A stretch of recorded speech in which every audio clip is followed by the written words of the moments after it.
தீர்மானம் 6. மாநில அரசுகளுக்கு அதிகாரங்கள் பகிர்ந்தளிக்கப்பட வேண்டும்.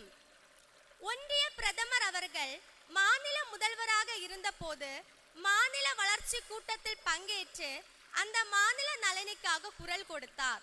ஆனால் தற்போது அவரே பிரதமராக இருக்கக்கூடிய ஒன்றிய அரசானது பிற மாநிலங்களின் ஒட்டுமொத்த அதிகாரத்தையும் பாராளுமன்ற பெரும்பான்மை உறுப்பினர்களை கொண்டு ஒன்றிய அரசின் அதிகாரத்தை மையப்படுத்தி மாநில அரசின் அதிகாரத்தை மட்டுப்படுத்தி மாநில சுயாட்சியை முடக்கும் வேலையை செய்து வருகிறது.